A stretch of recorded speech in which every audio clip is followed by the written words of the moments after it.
Sinuji, you expressed profound gratitude toward our rural women, which, according to popular myth, need to be educated and civilized and in all sorts of concerns. So, I would like for you to tell us what, in your experience, you learned from them and how living among them contributed to your book and your perspective of indigenous menstrual practices. Over to you. So thank you, Deepika. Such a wonderful note to start this conversation. And for those who don't know, that is the starting lines of my book, Rutu Vidya. It is dedicated to the rural grandmothers of this country. So, like most people who start working in the social space, especially on a subject like menstruation, I too began by talking about menstrual hygiene because that is the popular conversation. And I'm talking about a decade ago. It's been a decade that I've been working on this.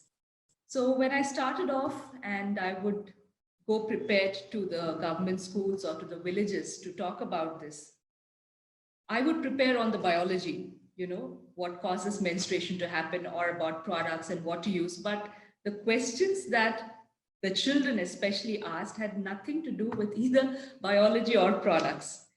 Their questions were always about the cultural practices.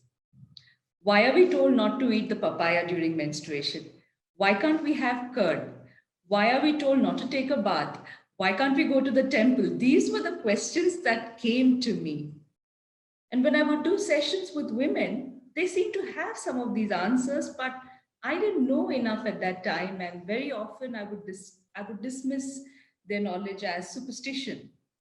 And this continued for about, I think, 4 to 5 years of my work, where I largely just spoke about hygiene and biology and products. And of course, we made it interactive, all of that. But I was completely cut off from the scientific knowledge that is already there in our traditions, in our culture pertaining to menstruation. That I learned from the rural women. Now, when I say that I learned from them, if you feel that we can invite one of the rural women to this discussion and tell her to explain to us why they follow practices, maybe not touching the tulsi plant or maybe sitting in isolation. If you think that she will be able to explain it, then you're wrong. She won't be able to explain it, not in the language that you and I understand.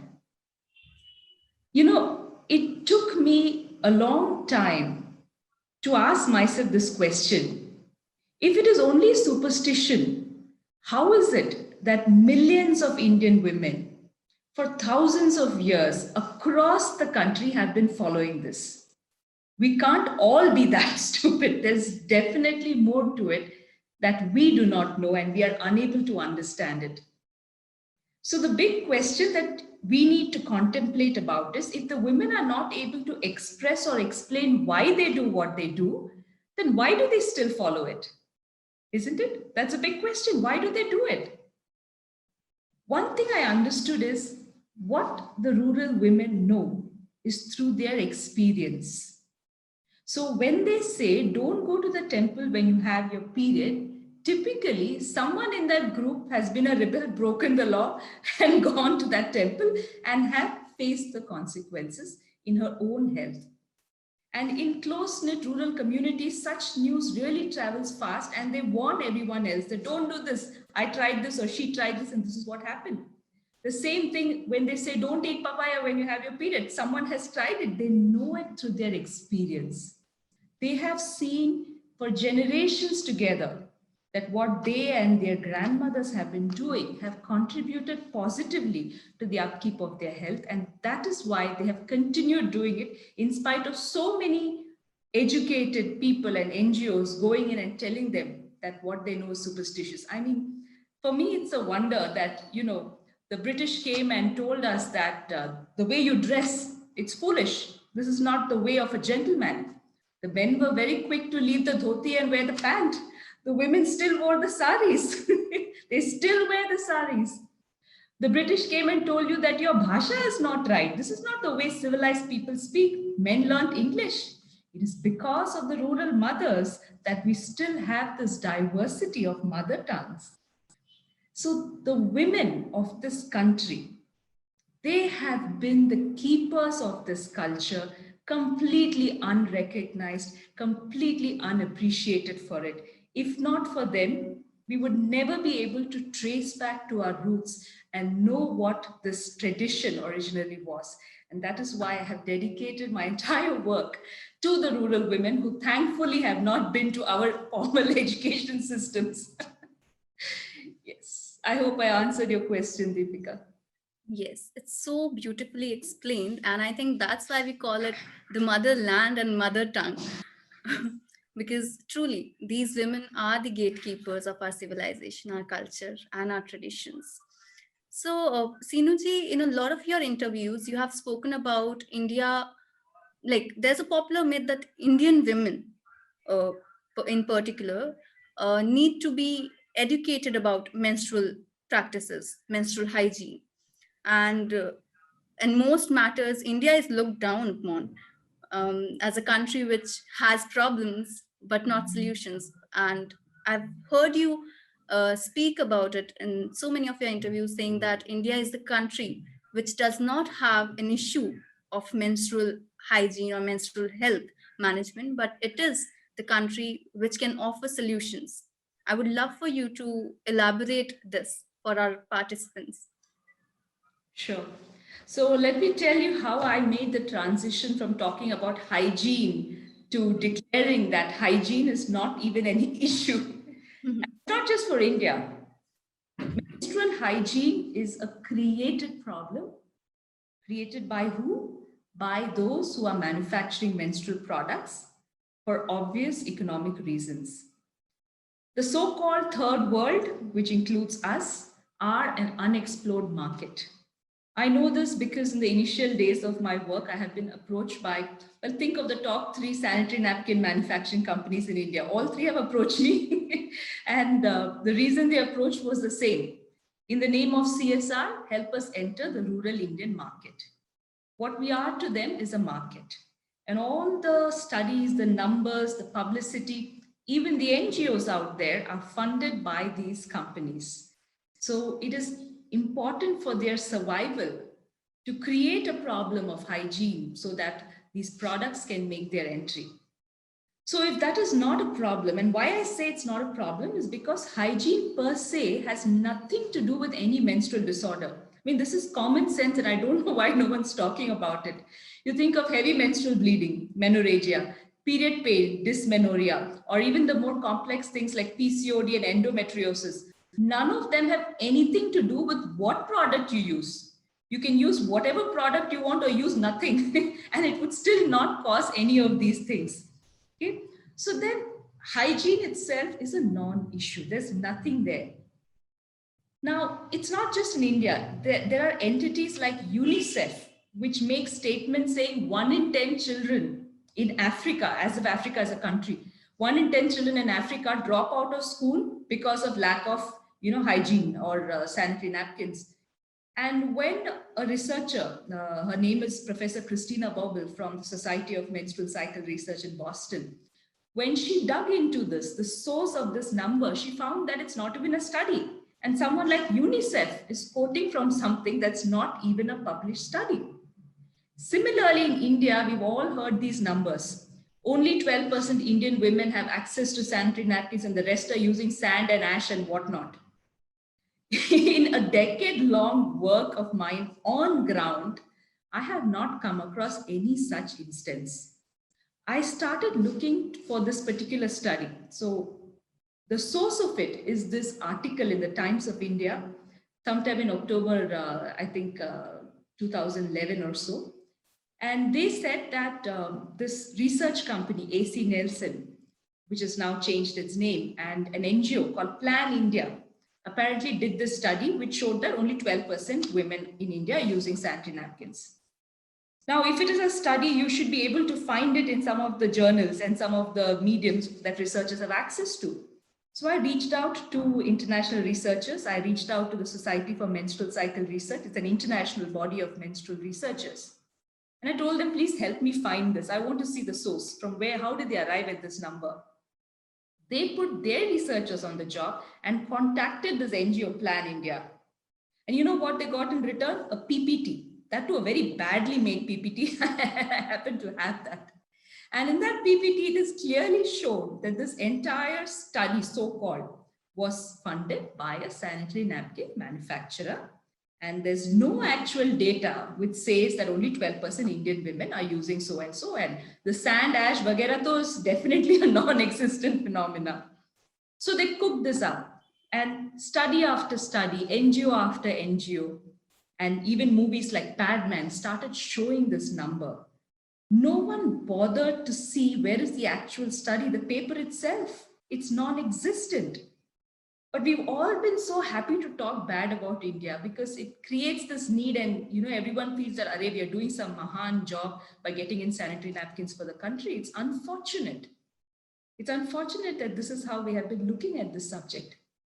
So if this is not the reality, then what is the reality? So let me tell you facts and figures itself, which is available on the public domain for anyone interested to go and find. So when it comes to using of products alone, if you look at the National Family Health Survey, it is called NFHS, okay?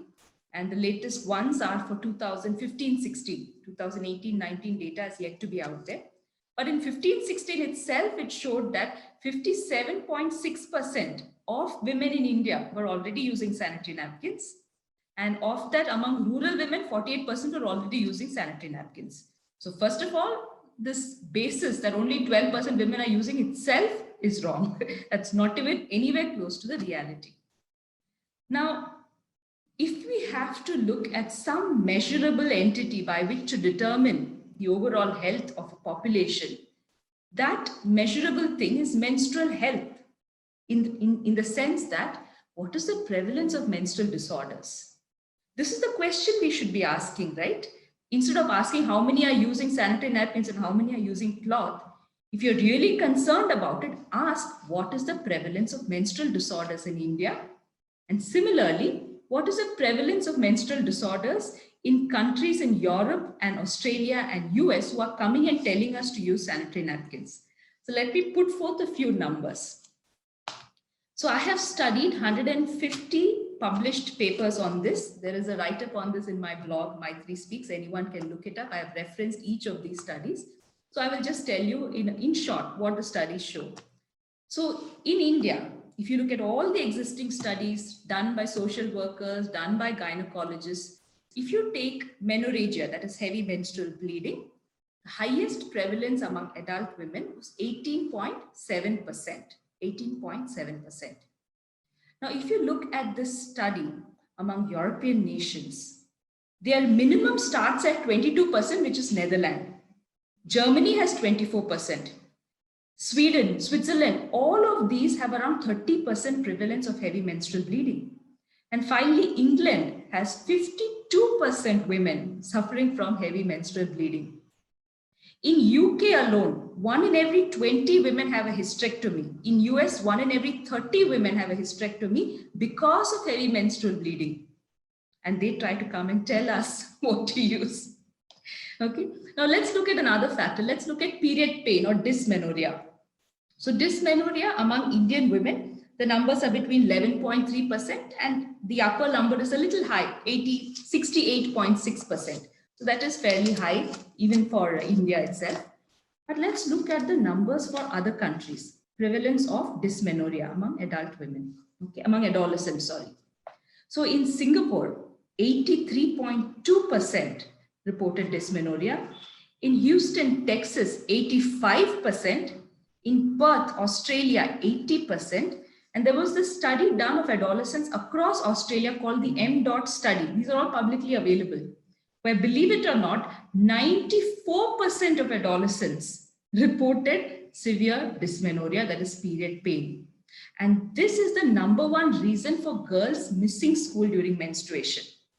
So this whole thing that girls are dropping out of school itself is wrong. No one's dropping out of school because they don't have a sanitary napkin. Definitely not, because in India, if you see, In many of the villages, especially in South India, there are more boys dropping out. So if sanitary napkins had anything to do with it, then these numbers would be different.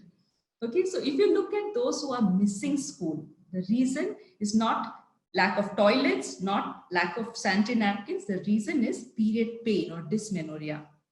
And 42% girls in New York City are facing this problem. And in India, after all the studies that they try to show there's a problem, the highest number they found is 24%. Okay, so now tell me, who really has a problem and who is capable of offering solutions? By what measure of imagination, even if you look at all the studies, can anyone say that India is a country that has a problem? The numbers tell the truth, but no one's bothered with the numbers. No one's bothered to look at these, right? So did I answer your question, Deepika? Yes, yes. I think these facts and figures that you have put forward most definitely debunk the uh, popular belief, which portrays India into this exceptionally bad light with regard in like in reference with reference to its women, and how it, is how bad we are at managing, or how bad our women are at managing their own health, and in particular the menstrual health. So, as you said, that we have the capability of offering solutions as well. And as I was reading your book, uh, um, you have time and again stressed on the ability of Ayurveda combined with other ancient Indian knowledge systems to explain the reasons behind menstrual problems like dysmenorrhea and offer solutions at the same time. And as I've seen, the modern sciences and other movements tend to brush Ayurveda and ancient Indian knowledge systems as pseudosciences. So I would like for you to tell us more about Ayurveda's ability of, addressing problems regards to women's health and, in particular, menstruation. Sure. So, one thing we need to understand is very often we try to present Ayurveda through the lens of modern science. And that approach itself is flawed for the simple reason that modern science extent of knowledge is limited to that of the physical gross anatomy, which we say sthula sharira. Okay, so the things that you can see and cut and chop and do surgery upon, that is what they have excelled in. We call it the sthula sharira. Ayurveda, on the other hand, we did have surgery. Sushruta was the first surgeon actually who's never been given the right acknowledgement for it. So we had surgery, we had the knowledge of Sthula Sharira, but in addition to that, we excelled in the knowledge of the Sukshma Sharira, which is the subtle anatomy. And that is why we cannot reduce Ayurveda to herbs. Because we only understand modern science, we think that instead of some chemical or synthetic medicine, what Ayurveda has is herbs. And that is the only difference. No. The difference in Ayurveda is it has this complete knowledge of your Sukshma Sharira, your subtle anatomy. And when you have knowledge of the Sukshma Sharira, you actually know the origin of a disease. For example, if you have a problem of heavy menstrual bleeding and you go to a gynecologist, in all likelihood, they will give you synthetic hormones. Now, everyone who has used this knows that there are side effects, but they don't know the better alternative. So we continue using these synthetic hormones. The body does not recognize these as natural things. They consider it as outsiders, and therefore there are various reactions. How would Ayurveda treat something like this? So Ayurveda would first identify the reason for the hormonal imbalance, starting with the imbalances in what we call the doshas. So the entire knowledge of Ayurveda is based and starts with that of the three doshas, which we say as Vat, Pitta, and Kapha. Vat is the tridosha which controls all the movements in the body and all the entire nervous system, your bones. All of these are regulated by the Vat dosha. Pitta dosha is the Agni, the fire in the body, which is responsible for all transformative processes like digestion and metabolism. Then Kaf is that which maintains the structure and the stability, like lubrication of all the joints, the strength, the fluidity of the cells and between the cells. All of this is maintained by Kapha dosh. So when there is a disease in Ayurveda, it means there is an imbalance among the doshas. And you need to fix that imbalance, and then naturally your body will be able to heal itself. Sometimes we use herbs and drugs for it. Sometimes just lifestyle, diet, and inclusion of yoga and pranayama is also enough to regulate it. So if somebody with a heavy menstrual bleeding problem went to Ayurveda, the treatment will be, so basically heavy menstrual bleeding very often is associated with an aggravated pitta dosh. Pitta is Agni. So it is predominant in the blood. So when pitta dosh is very high, that is one of the times when heavy menstrual bleeding happens. So they offer methods to regulate and calm down the pitta dosh. And as a result, automatically and naturally, your body will be able to handle the problem of heavy menstrual bleeding. So this is how Ayurveda works. It is not by introducing artificial things and confusing your body, but by equipping your body to find ways to handle the problem itself by understanding the root cause of disease, which starts with the imbalance in the doshas. So if you look at our cultural practices, now I mentioned not having papaya, right? So why? Every cultural practice is connected and has an answer in our sciences, especially in Ayurveda. Papaya generates and increases the pitta. Anything sour, curd, pickles, anything spicy, all of these increase your pitta dosh. During menstruation, both vata dosh and pitta dosh are naturally in a dominant state. They are more than usual. So at this time, if you have food which further aggravates it, it causes problem. You will experience this as burning in your stomach. You will bleed more than usual. So that is how the scientific knowledge of our ancestors were very quietly put into our cultural practices. So we may have forgotten the science, but the cultural practices still ensure that what we do will work to prevent menstrual disorders. You pick any cultural practice, it has a backing in Ayurveda or other indigenous sciences, and it will trace back to how you can prevent certain menstrual problems.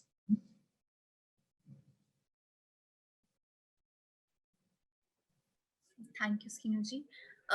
Speaking of Ayurveda, it would be interesting for our participants, and I think there are popular questions which and concerns which I think a lot of us share in common.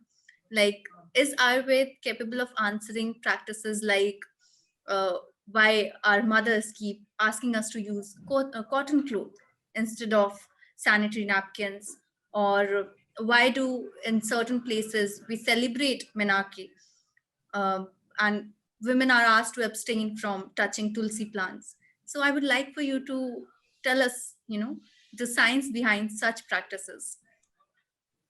Okay, so I would love to explain, but each of it is a very elaborate explanation. I will try and provide a very simple perspective, but if you must understand this in depth, then you must do your own studies, or you should read the book Rutuvidya, because that has detailed explanations of it. So let me start with the simple thing of not touching the tulsi plant, because that is common across India and many of our homes. When a girl gets her period, she is told not to go near the tulsi plant, not to touch it. So, when I was doing a workshop in one of the villages in Karnataka, a very interesting incident was shared with me. One of the women told me that for many generations in their village, when a girl gets her first period, they give her a plant to take care of. So when she has her first period, she has to water the plant, nurture it, take care of it. And then the elderly women in the village will observe that plant for weeks together. If it so happens that that plant withers away after a few weeks, then the rule of not touching the tulsi or other plants applies to this particular girl. Okay, but if nothing happens to the plant and it's fine even after a few weeks, then this rule does not apply to this girl. Now, this practice is clearly indicative that our rural grandmothers who've never been to school, have never known Ayurveda officially, understood that not all women affect their surroundings in the same way when they menstruate. How is this difference? What is this difference? So in Ayurveda, we call each individual's individualized, customized nature and personality as Prakriti. We call it as a body constitution. So all of us have a different Prakriti. And Prakriti is a combination of our doshas. So you could be a Vata Pitta Prakriti, you could be a Pitta Kapha Prakriti, you could be a Pitta basically all the combinations that are there. In many of us, one of these doshas might be a little more predominant than the other, and accordingly, our personality, and for women especially, the way we bleed and the way we influence things around us during our menstruation will vary based on the Prakriti. So, to give you an example, so when my Ayurveda physician did my Nadi Pariksha, she told me that I am largely a Pitta dominant Prakriti. So Pitta is Agni, it's full of fire. So that means I get angry very often, very short tempered whenever my Pitta is out of balance. So if I have not taken care of my health and I get my period, that will be a very, very high on short temper period.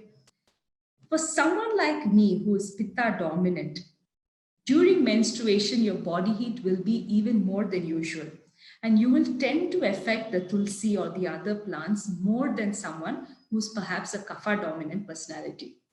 So, kapha dosha has the elements of water and earth, that is jal and prithvi, and therefore it overall has a cooling impact. So, a girl or a woman who is kapha dominant might not have the same impact on the tulsi plant as someone who is pitta dominant.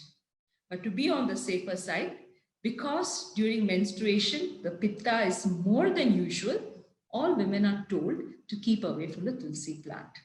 Okay, so this is one of the very fundamental things that we should understand. Uh, Recently, someone did an experiment, an NGO working on menstruation, where they poured the menstrual blood on the plant and said, look, the plant is fine. That is not the way these things have to be studied. You certainly don't need to pour the menstrual blood on it.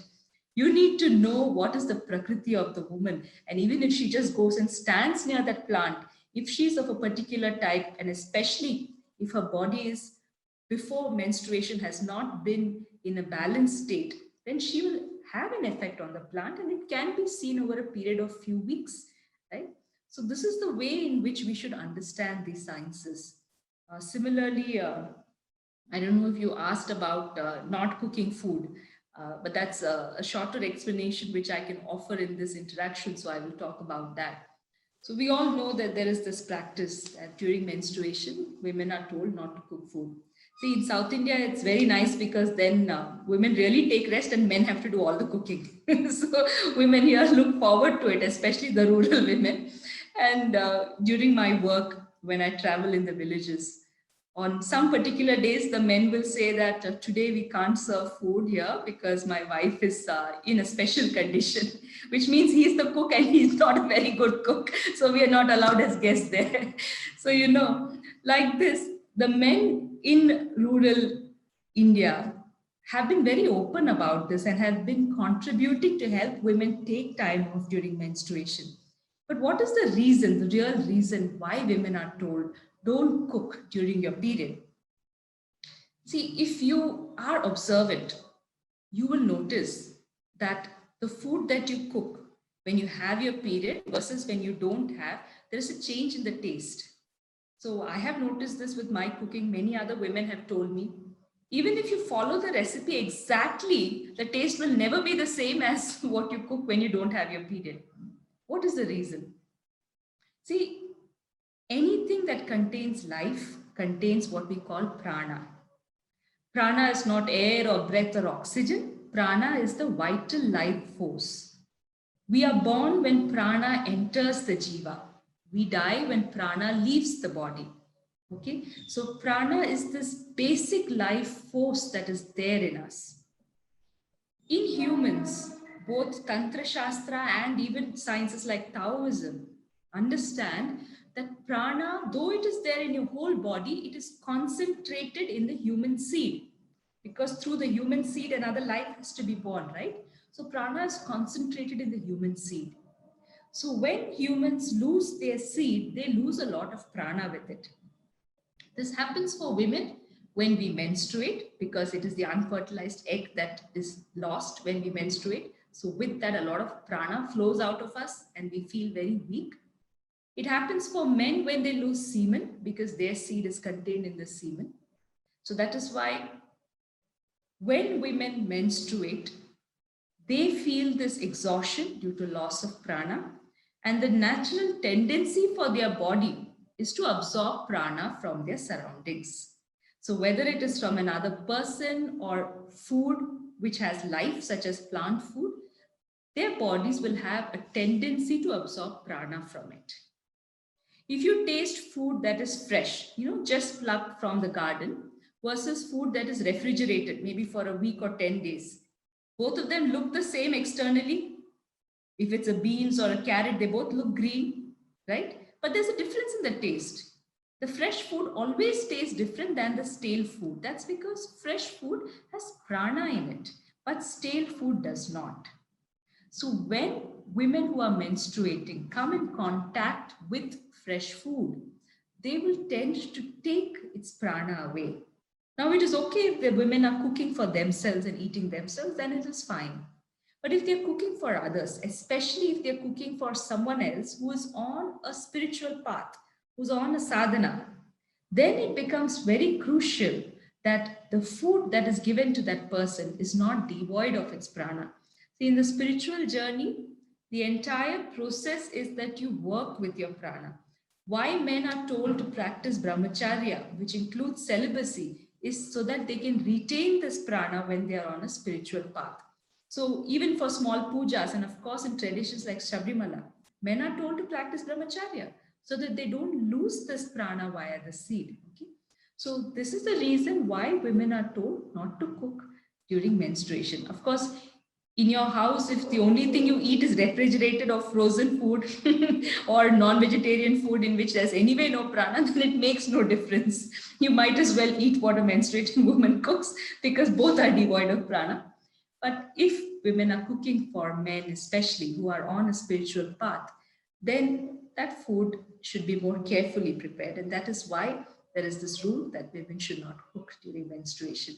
These two, which I just explained, give a small glimpse into the amount of knowledge that is contained in our sciences.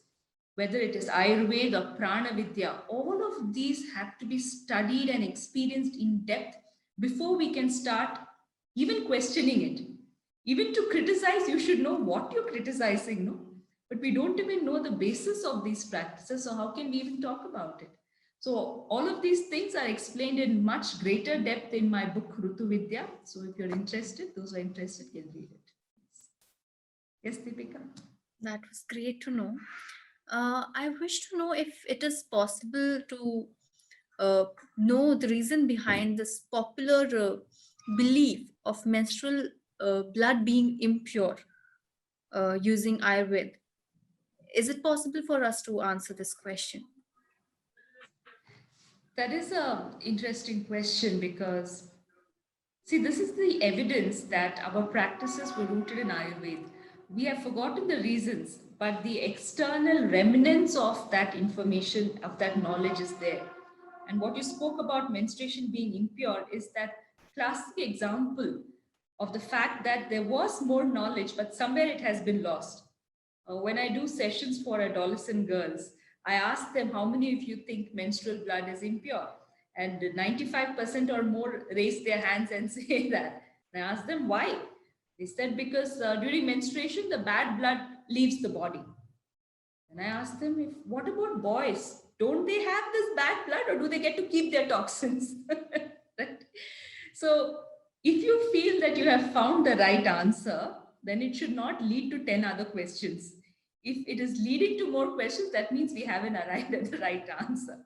Okay, so what is the right answer, and where did we forget about it, and how come today we refer to menstruating women or menstruation itself as impure? Now, to understand this, we should know Ayurved's concept of ama. Ayurveda uses the term ama to refer to the impurities or the toxins in the body. When we say internal toxins, I don't mean that you eat some chemicals and or you ingest pollutants. That is not what it refers to. When you consume food normally, a portion of it is absorbed by the blood, one portion of it is eliminated. But most of the time, especially with the kind of food that we're eating today, a significant portion of it remains undigested. This undigested food sits and rots in the intestine, and in this rotting process, what is created is called ama. Okay, so the Ayurveda text Ashtanga Hridayam, it talks about 3 ways in which ama is created and what you can do about it. So the first way that it talks about is that if you eat food that is incompatible, for example, you eat something very sour and you combine that with milk. So milk plus something sour will cause indigestion, and there will be as a result, there will be ama in your system. Second method is if you eat food in excess, obviously beyond your body's ability to digest, then a lot of it will remain undigested. That will cause ama again. Thirdly, if you eat food that by nature is difficult to digest, for example, you eat too much non-vegetarian food, right? So our body does not have the ability to break down non-vegetarian food at the fast enough pace as we would like, or for that matter, even cheese.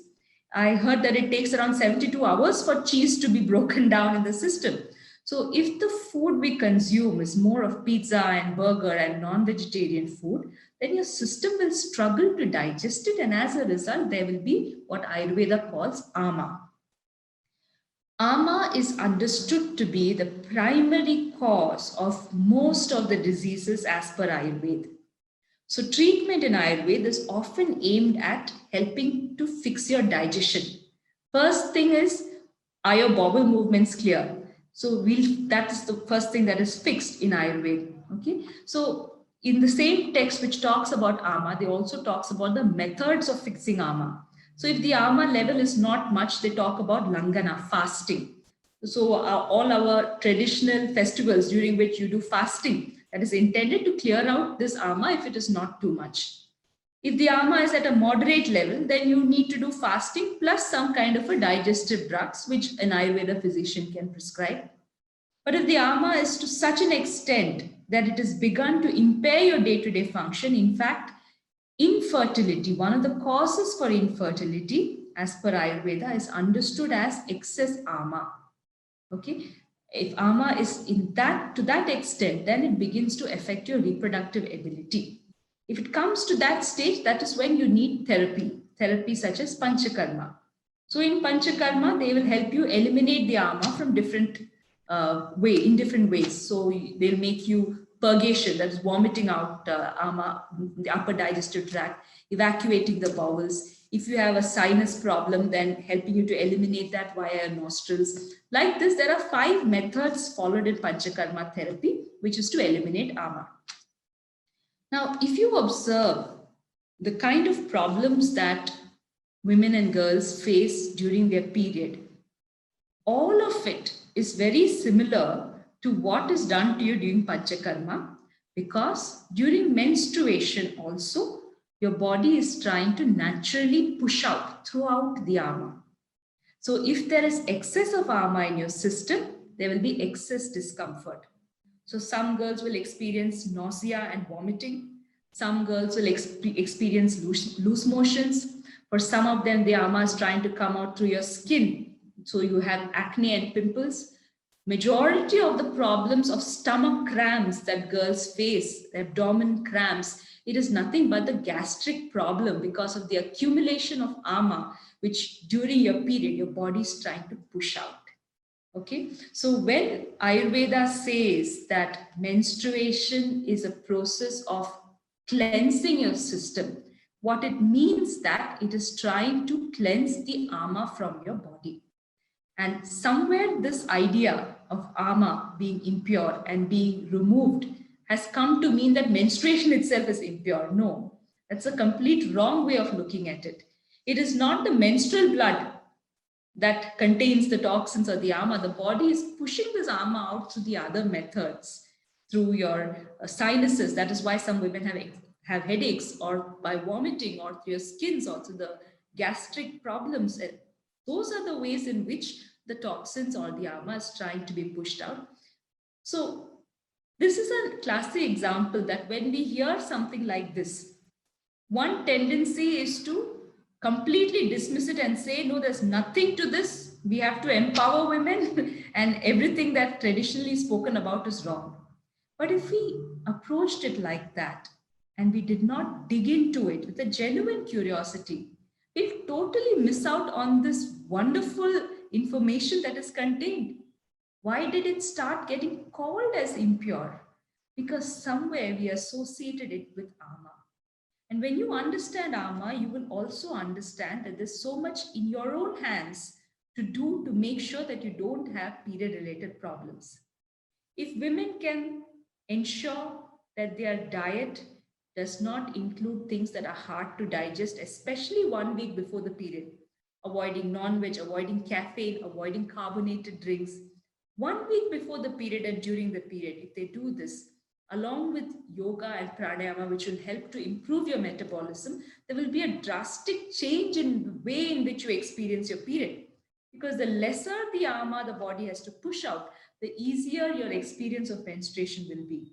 So, this entire knowledge we will lose if we simply dismiss this thought of why our ancestors and how come that language has come that menstruation is impure. While that statement itself is not fully correct, hidden in it are a lot of clues to understand menstruation holistically. Yes, Deepika. It was wonderful hearing and getting to know about so many things that even we, the so called modern independent women, uh, do not know about. And in our with an over enthusiastic zeal to do away with the taboos or stereotypes, we are so eager to do away with such cultural practices, such practices which we tend to look at as restrictions. And I think this is one of the reasons that while you say that we have the capability to offer solutions to the rest of the world, it is under the influence of, or let me put it out like, under our let's say influence, or this eurocentric inferiority complex that we have ingrained, that we tend to look at our own practices with a western lens and thereby undermine our own capabilities, our own sciences, that we are losing on so much, especially this generation, the what we call as generation Z. And I would like for you to offer certain advices, solutions to women like us. How do we look back? How do we revive such traditional education, traditional science systems, education systems, or knowledge systems? So, the first and foremost thing is go find your grandmother and request her to tell her everything that she knows about the cultural practices around menstruation, and just blindly follow it. More than half your problems will be taken care of. See, so many young girls talk to me and tell me that they feel very offended by the way in which they have been introduced to these practices, and they're not wrong, because their mothers or their grandmothers were not able to explain these things which they knew experientially. So, as a result, there is this rift within the family itself, between the generations, of one telling the girl, don't question this is Samskriti, ye parampara hai. And the girl saying, but Q, and never finding this answer. So, first thing I want to tell you is that just because they are not able to explain it in a language that you and I can understand does not mean they are wrong. The very fact that they have been doing it for so many years is evidence, is proof that there is more to these practices. Okay, so that is the first thing. And when we talk about cultural practices, it is different in different regions. If you go to the coastal belt, one of the major things is don't eat fish, because fish is very much available at that time, and fish really increases or aggravates the pitta dosha. So fish becomes a very important thing that you shouldn't have. If you go to certain belts where they grow oranges, very interestingly, in Karnataka, in Hassan district, oranges are grown plenty, and the girls are told you must not have orange. The reason is orange, especially if it is sour, it will cause an increase of pitta. But the same thing, the same orange, if you go to Uti, which is a hill station and a very cold region, there the girls are told to eat an orange, especially if they don't get their period. It's ulta. You know why? Because in colder climates, your pitta will generally be a little down. And pitta needs to go a little bit higher than usual for your menstruation to start. So in those regions, they are told, please eat the orange. Right? So rather than have a blanket rule, it is always best to find out from our own ancestors, our own grandmothers, what is the practice in our native region, because that will be suited to our body and our types and the environment there. So that is the most ideal thing. And secondly, unfortunately, our education system does not include our native sciences. And maybe in our lifetimes also, we may not get to see this happening. Ayurveda is taken up by those who don't get a seat in MBBS. Tantra is taught only as one niche course in some distant university, and those who understand it don't do the sadhana, therefore, they can never fully understand it. Things like prana vidya. So today we say Reiki, na? That was basically prana vidya. We talk of acupuncture, that was basically marma chikitsa. So we have forgotten our own native sciences, and we've reached a state where there's no one to even teach these things, right? But as people who can read, I would urge all of us to start making an effort to understand our native sciences, because without that understanding, we can never decode our practices. If you look at it only through the lens of modern medicine, we will completely fall short at this point, because modern medicine does not talk about the subtle anatomy, the Sukshma Sharira. For that, we need the knowledge of the Indian sciences. So, listen to the grandmothers, have your own experiences. You must know everything through your own experiences. So start observing your period and how things are different, and how you impact things around you, and how you are impacted by things when you have your period. And lastly, make an attempt to read our native sciences, even if it is not taught or not part of your curriculum. And if all of that is too much, you can just read Ritu Vidya, because I have covered almost all the common menstrual practices and the science behind it. Read it, teach it. See, the reason why women in rural India have been able to keep this culture and these practices is because they communicate it. They're always very close knit. They don't live in isolation. The women are always together. And we urban women also need to do that. And we should add an additional layer of talking about it scientifically. Swami Vivekananda said, give me 100 men and I will change the world. I always thought, if he asked for 100 women, maybe that change would have already happened. Right? So I feel the need of the hour is for young women to understand the culture scientifically through our own sciences, and come together and share this with other women and children in our communities. Deepika? It is lovely to see that one of our participants has joined the session with their mother. So That's really nice. generations learning together. Wonderful. That's really nice. Thank you, Sinuji. It was a wonderful learning so much from you. And before we begin with the question and answer session, I would love for you to tell us more about your book, Rutu Vidya, and introduce us to the book. Okay. So, very quickly, Rutu Vidya has been written after a decade long work on menstruation. For the last 5 years, I have studied and written more from the indigenous sciences perspective. So, this book is divided into two parts. The first part talks about menstrual practices and their answers largely through the lens of Ayurveda. So the practice of celebrating the first period, the reason behind women not touching others during menstruation, the reasons behind menstrual seclusion and how it positively affects women's health. The One of the important things in part one is women in sports. So how women who are in physically demanding careers can do so without affecting their menstrual and reproductive health.